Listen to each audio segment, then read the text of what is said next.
we come from the industry of blockchain, Web3, Metaverse, and actual projects and consulting in that space. So we came up with a cohesive framework called Indoverse 2030, which includes regulatory, technical, projects, incubation, all the pieces necessary to actually make Indonesia a leader in the Web3 blockchain and Metaverse space. What you're going to see is actually just the policy recommendation piece of it, because we didn't want to overload you with all the information that's there. And our method for developing these recommendations has been to go through the existing Indonesian regulatory framework, understand what the bank's initiatives are, understand what Sharia compliance looks like, understand what each one of the ministries' initiatives are, understand what Pak Jokowi's initiatives are, then understand what the G20 and the World Economic Forum and the broader kind of landscape that exists in the world, what their initiatives are, and then align all of those with the global standard for regulations in the space, like Singapore, Europe, US, and the other developing nations. So bringing all of those together has kind of given us clarity as to what we should recommend. We also work on the ground. We work with farmers, we work with projects, we work with governments. So it gives us a special view on exactly what we should recommend. So now we'll go into this presentation. So.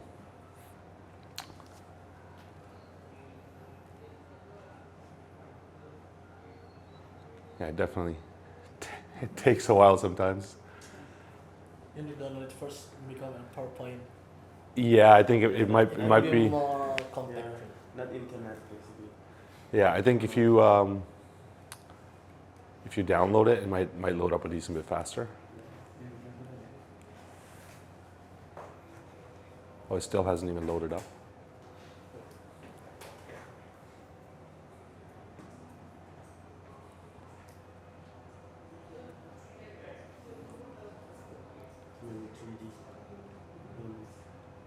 And this is a good example of why we need 5G internet and faster fiber optic internet installed in every place.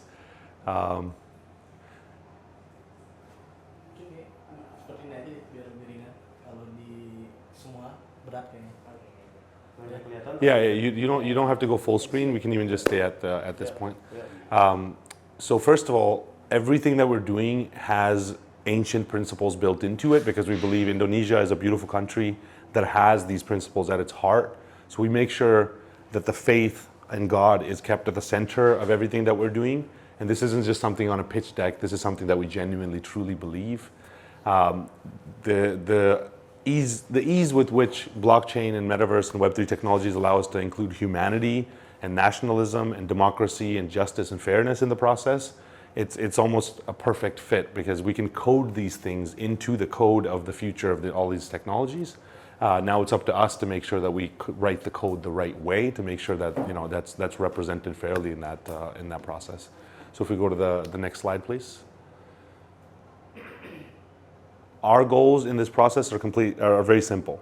Our goals are to create more jobs, increase the GDP of Indonesia, support innovation within Indonesia so it becomes the obvious place for Web3, blockchain, and Metaverse projects to incubate themselves, support the digital transformation of Indonesia, because we see that there's a lot of initiatives focused on cloud technologies and Web 2, whereas we're building Web 3 and Web 5 already. So what we'd like to do is support that transformation right to Web 3, at least Web 3, so that we don't have to kind of lag behind the rest of the world, because this transformation is going to happen within the next 2 to 5 years. And then the most important piece in all of this is to make sure we're educating all the key stakeholders in the process, so the people who really need to know what to do know exactly what to do. And that's what we're actually doing. So if we go to the next slide. So what are the problems that we're facing? In simple terms, the problems are that right now, innovative projects choose to stay offshore. And we're having the same problem, because there's not clear enough regulations for those projects to choose Indonesia specifically. They choose places like, sadly, the US. Wyoming is a place that they choose. Bahamas is a place that they choose now. Dubai is fast becoming a regulatory framework that's conducive to these kind of projects, but we want Indonesia to be that place. And right now, we're seeing that the amount of value that's in Indonesia, in the real world assets that exist here, is insane. And for us to bring that onto the blockchain, for us to make it digital and accessible digitally, there's no clear regulatory framework within Indonesia. So for the mines, what we're having to do is we're doing it again, through Wyoming, but even the mines from here would be tokenized from there. We all know about the scams, crypto and the existing space. There's too many scams and nobody knows how to actually pick the right stuff. And then we don't have regulatory clarity at all in this space. Like, we do have simple regulations, but we need deeper regulatory clarity to make this process work. So what are our solutions? So if we go to the next, I think I'm going to finish the whole presentation and it's not going to load up fully, but that's okay. So I know this whole event was focused on these specific topics, so we specifically want to talk about what is it that we can do to support digital entrepreneurship. First thing is we always have to make sure that anything we do in Indonesia is at a global standard of compliance.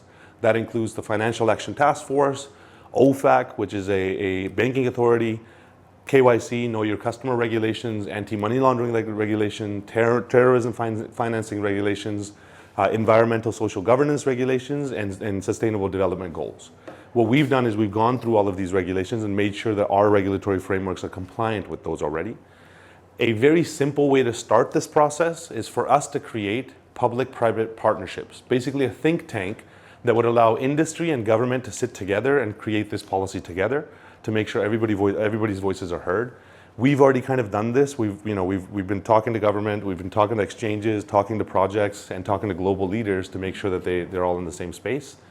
Another really, really important piece that would take the minimal amount of regulatory changes is creating a regulatory sandbox. Many countries are thinking about this. If we just create a regulatory sandbox where any projects that are inside of that sandbox are given protection by the government to be allowed to innovate, but in order to enter the sandbox, they have to be certified by the government and that public-private partnership. That's how we make sure scams can't enter this protection, but we verify things that are not scams and let them into the sandbox, and that allows anybody inside the sandbox to operate freely, knowing that the government is behind them. At the same time, what we're finding is for us to do some of these things that we're talking about, the real world asset tokenization, the existing system is not conducive to it. For example, the notary system, right? Currently, we're trying to find ways of how we can automate processes like the notary process, the land verification process, and a few other processes. If we can automate those to some capacity, we don't want to remove notaries from the process because we want to make sure notaries' kids are fed as well. But at least we can speed them up by giving them technology where they can kind of process things at a quicker speed. That would really make it much more conducive for us to do this. That takes us to, as long as there's some of those automations in place, then we simply create a real world asset tokenization framework. And real world asset tokenization, you're going to hear the examples at the end, but it's a simple idea that, for example, 5 Harvest O, we're taking farm productivity and making it accessible to investors from around the globe. So investors will make money by giving money to farmers, and the farmers will make money by getting money ahead of time so they can scale their production, but also then we can ship it overseas through the blockchain. So that idea of tokenization can be used in so many different ways that we need Indonesia to allow tokenization of local assets in a very simple manner. And it's not, and right now when we ask the government, can we tokenize, they just said, yeah, you can do it because there's no regulation stopping you. But when it comes to global industry, they won't enter Indonesia with those kind of, the lack of regulations is not what they like. They want regulatory clarity where just one line in the law says you are legally allowed to tokenize here and we will put you into the sandbox because you're taking real world value and you're bringing it onto the blockchain. One of the other things that we're very interested in bringing to Indonesia is a carbon credit framework, because there's about $5 trillion of value that's going to be spent in the carbon credit space over the next 10 years. And it's a simple process where we can take, let's say, instead of burning the fields and creating carbon, we can take that hay and turn it into biochar, which is a type of fertilizer. And that gets turned into carbon credits because we're not releasing the carbon, we're sequestering the carbon. Or we can plant trees and we can turn that into carbon credits. We can take dead leaves that fall from trees and turn that into fuel and turn that into carbon credits. We have so many different ways of turning the existing waste material that exists in Indonesia and turning it into carbon credits and then turning it into money and putting it in people's pockets. But what we don't have is a clear carbon credit regulatory framework that allows us to bring all of these technologies to Indonesia. Our friends are already ready to bring all of these things here. All they're saying is, please ask the government. This point is not in the presentation, but this is a really good point to bring up right now. One of the biggest things that entrepreneurs ask for is fiber optic internet. So when they come to Bali, they stay in Kuta and the Denpasar region. That's why we're actually not, that's not the reason why, but we're partnered with the city of Denpasar to digitize the whole city. And one of the biggest reasons was because they have fiber optic internet, right? The lack of that speed of internet means digital nomads don't come to those certain jurisdictions. So yeah, the carbon credit framework is huge because we can bring hundreds of billions of dollars to Indonesia, and they don't leave Indonesia because we're creating the carbon credits here from dead leaves and hay, things that Indonesia has lots and lots of. So if we go to the next one, please. So that's all about supporting digital entrepreneurship.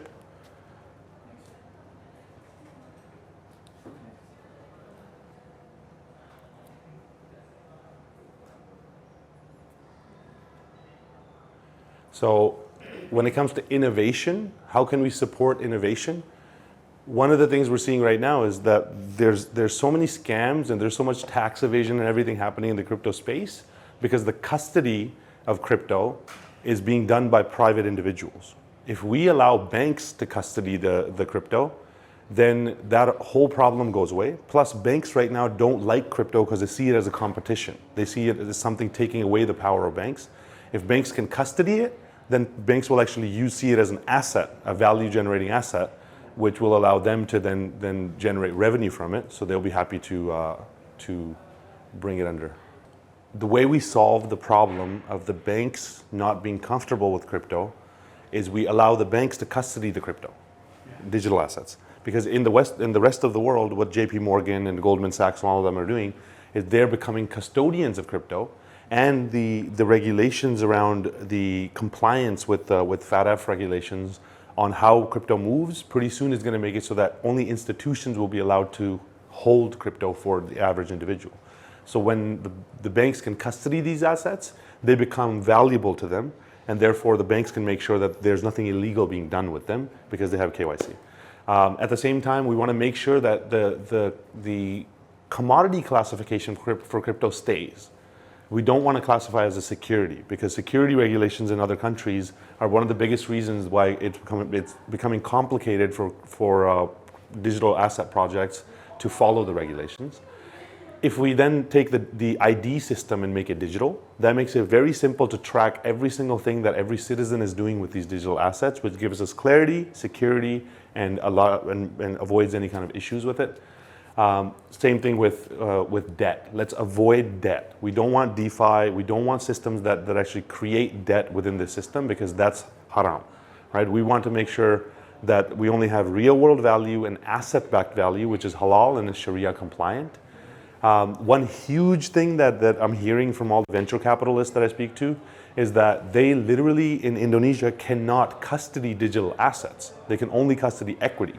So what we need to do is create a fund structure, kind of like a mutual fund structure that allows them to custody digital assets. So all of that money that wants to come into Indonesia, into the digital space, can come in legally and they can hold digital assets.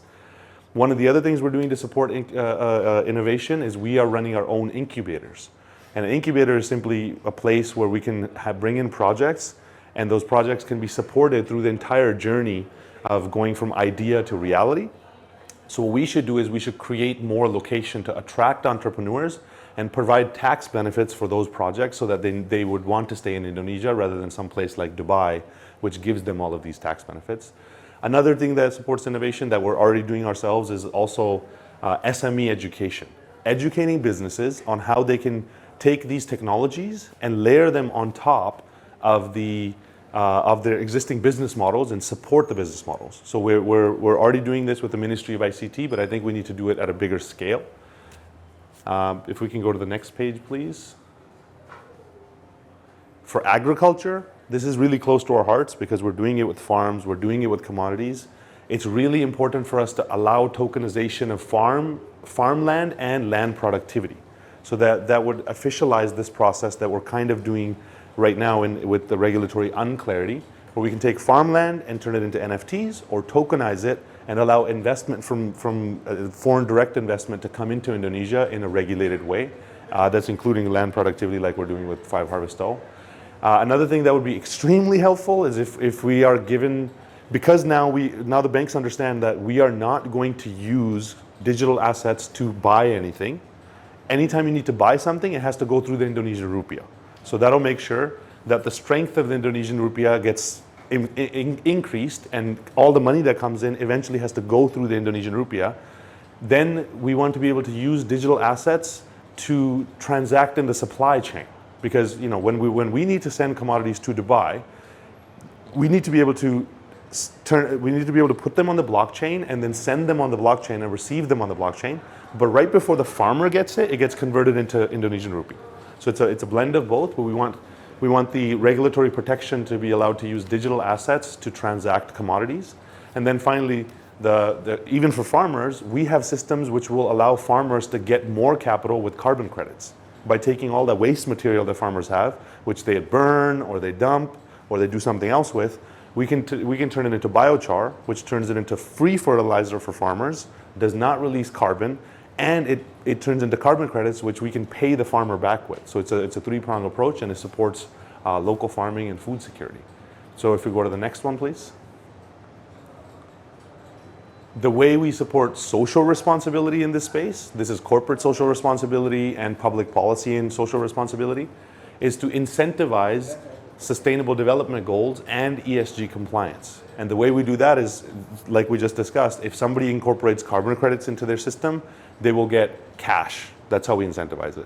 If there are companies that are following sustainable development goals and ESG compliance, they can actually get tax benefits, or they can be allowed to use, they could be like, or if they're doing waste management, right? We can incentivize waste management within organizations by allowing them to use these carbon credits and other technologies, which pays them cash to do these things, which is the best kind of incentive. The other way we can support social responsibility is to certify digital assets, like we discussed. We're already doing this. We're already planning this with the Ministry of Trade, so that there will be a certification framework that gets created, so that the government and private industry will know exactly which things are scams and which things are not, so that the organizations can be regulated, but we can also create self-regulating organizations, the SROs, that actually do this kind of the way that banks regulate themselves. And then finally, we can support regenerative farming practices. So if there are farmers that are farming in a way that's eco, that's clean, they're not using pesticides, they're not using fertilizers, then we can actually, for us, that generates carbon credits, and we can actually pay them back cash to do that process. So that all kind of ties into social responsibility.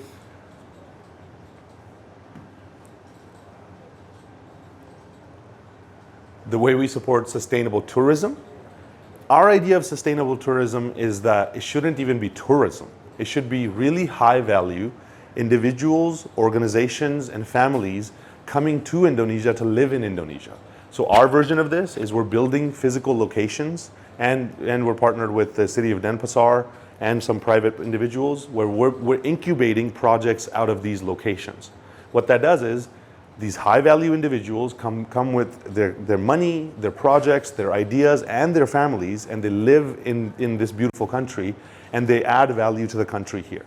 At the same time, we're educating students and local talent and putting them next to these individuals. So not only do they bring their value, the knowledge becomes valuable because it's teaching the local people how to operate at that same level. Another thing that can support sustainable tourism is the digital nomad visa that has been discussed multiple times. If that digital nomad visa comes with tax benefits for those same individuals, then they get the same kind of benefits that they would get in other countries like Singapore, Dubai, or a bunch of other countries that give tax benefits as long as you're doing certain activities within the country. Another thing that could also help is if we have special economic zones across Indonesia, these companies can be structured inside of those special economic zones, which will again give these companies some time to set up and not have to kind of worry about taxes during the time that they're scaling up. And then finally, there's the paid up capital requirement, if that can be taken away within the special economic zones specifically, and there could be a certification process to make sure that only projects that we know are going to feed kids and are going to help the local population in this space are given access to this. Removing that paid up capital requirement is a huge thing that most companies don't set up here for. and it would bring in a lot of capital into Indonesia. And that's my idea of sustainable tourism, where $1 billion project coming here can feed so many more families than individuals just coming here to tour. Next, please. Then we have an education strategy. All of this stuff we're already doing. So we're educating governments globally on how to understand all of these technologies, how to understand scams and otherwise. We're working with industry on how to develop compliant projects and business models.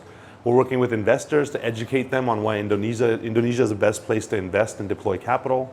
We're working with founders to help them understand how Indonesia's regulatory framework already is really good, but with these small adjustments, it would become the best in the world. Plus, crypto is classified as a commodity, so it simplifies the entire compliance process. We're educating talent on how to become more capable in the Metaverse, XR, blockchain, and Web3 space by putting them through education pipelines. We're educating the public on what is the difference between crypto and blockchain, what's a scam, what's not a scam, how to participate, and how to protect yourself. So all of this stuff we're already doing, we would just like more help in that process.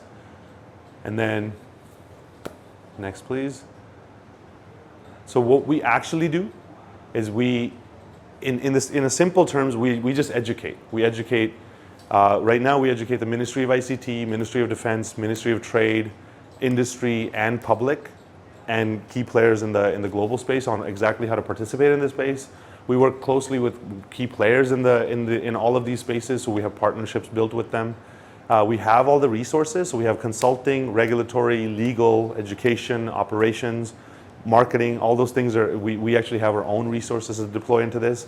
Then we help all of these projects and initiatives actually develop strategies in these different spaces, and in this case, we're looking at the regulatory strategy. Then we come up with the solutions of exactly how do we incubate, how do we come up with compliant policy, how do we incubate inside of innovation hubs, how do we develop the human capital, how do we develop national security measures to make sure that this technology is used in a way that other countries can't take advantage of, and then we execute it. Perfect. So the case studies that I want to show you is, first one is 5 Harvesto. It's a simple one where we take farm productivity and we actually put it into NFTs. So when an investor buys an NFT, that money goes to the farmer, and the farmer promises 70% of the productivity to the investor and 30% to themselves. And then we send those commodity through a project called FarmSend to the Middle East and sell it for 20 times the price, and we put up to 5 times the money in the farmer's pocket. So now the farmer makes more money and the investor makes more money. At the same time, through the Ministry of ICT, we're educating SMEs on how to understand the space, how to develop business models, how to enter our incubators, and then how to execute those business models. And then we're partnered with the city of Denpasar on how to digitize the entire city. So Bali Blockchain Center and Baecraft are working with us to make Denpasar one of the beta tests. We're going to work with 17 universities from Denpasar to take their students, put them through talent development pipelines, and upgrade their knowledge in all of these different spaces. And we want to bring that to all the other cities. And we have a project where we're tokenizing copper, gold, nickel, and iron mines. Right now they're in Chile and they're going live in Philippines. Next step is to come to Indonesia. It's a way to mine in a green way, and we reforest the land afterwards, generate carbon credits, help the local communities, and we allow anybody from across the world to invest by not putting it into a stock exchange. So all of these are kind of real manifestations of all these ideas that we're giving you, and that's where our knowledge comes from. And that's it. Thank you so much. Thank you, Sim. Sorry, I come late and I'm not followed from the first when you present, but I think it's a very interesting one because as you mentioned, this is about the tourism sustainability, one of the topics that you mentioned. As I know, because my hometown is in Bali, and we all know that the local people have a big impact on the tourism in that area. And then we also already very tired with the condition right now, especially in Bali, because it's very cool. And I live in Ubud, so you maybe know Ubud very well. And then I'm asking about how you will be dealing with the local people and also with the culture and tradition of there, because we have a lot in that area. This is a really good question. So what we've realized is, first of all, the way the West does things, we've seen the results of that. No God, no culture, no nothing, and communities are dead, right? The reason why we're so interested in doing this, I personally fled Canada and I came to Bali because Canada as a society is dying. America as a society is dying. Europe as a society is dying. Nobody wants to live there anymore. They want to come live in Bali. But the way we're doing it, we're not saying you come to Bali and bring your culture here. We're saying you come here and you live the way the Balinese live. Let the Balinese teach you how to have culture, how to have family, how to have. So I didn't explain many details because it's too comprehensive. But we're literally building cities, little cities, and the way we're structuring the culture of those cities is exactly the way the Balinese do it. As a matter of fact, the Balinese will be the heads of everything. So it'll be run like a Banjar. It'll be run by the Balinese. So the West can be taught ancient practices of living. So our goal is to not just preserve Balinese culture, but to actually teach us Balinese culture, because it's actually a way better culture than the cultures that we come from. That's one. Secondly, in the same respect, we also see that the Indonesian population has been marginalized compared to the Western population simply because of the tools and resources that the West has. Right? We have apps, we have certain things that we do in certain ways. We use Asana for task management. We use operation systems. We have partnerships with VCs and rich people to fund our projects and stuff. Our goal is to bring that to the local population and teach them, hey, did you know you could just stay in this village? If you just learn these technologies, how to code in the metaverse, how to build projects, how to think in these new modalities, you can stay in the village and you can still operate at a level that allows you to make Western grade money from your village, right? So there's two parts of this conversation. The culture must be Balinese culture, and not just Balinese culture. Every single island we do this in, it must be the local culture that you want to live in. But the knowledge that the West has that Indonesia hasn't had, we will bring it to the Indonesians and give it to them for free, and then that marriage happens. Hopefully that answers your question. So, do you have any particular areas that you get the sponsors of development in your land? Yeah, so right now we're going to build one citadel in Uluwatu. We're going to build one in Uluwatu, one in Tabanan, one in Candidasa. Candidasa is still on the table. We're not 100% sure about it because it's really far away. But after these kind of beta tests are complete, then the next step is we're going to expand it to the rest of the islands of Indonesia, and then we're going to expand it to Southeast Asia and then across the world. But the great thing is we've been blessed. God always blesses us. When we even came up with this idea and we said, okay, we're going to build these places, the city of Denpasar gave us 5 buildings, 5 historic buildings that have everything that we need, and they just went, digitize the city, here's the buildings. So we already have a big real estate portfolio that we're running this out of. And the beautiful thing about that is, those buildings come with Balinese culture built in. It's literally on the walls. So we are now partnering with the city so that they can show us how to structure organization, even down to we're going to have a Cleon. We're going to have everybody structured exactly the way that like Banjars and Desas are structured. And then and that's kind of our beta test of this concept that we call Sumati concept. And Sumati concept is it's a Sanskrit word that means good mind, good life. Or in Indonesian, one of our friends was like, I think it means Sudamati. So we're like rebirth. Let's call it rebirth. But it's this concept that we need to create fertile ground for the best seeds to be planted in, and the best seeds are children, right? The children from the West are not in a good situation, and that land is poisoned. And the children that will be brought here and the children that are here need to be given fertile soil and the right knowledge so that they can create a future that's better than what's been done in the old times. So that's what we're doing right now out of Denpasar. We actually have a place in Ubud as well, a private partnership called Park Ubud. I don't know if you're familiar with them. But the next step is these physical locations that'll be manifestations of the Balinese way of life. It's very interesting. I agree to visit your place someday in Bali. Please, come down. We're constantly doing tours with VCs and stuff to show this stuff. Yeah, please. Yeah. Okay, once again, ladies and gentlemen, give applause to Sim's presentation. Thank you. And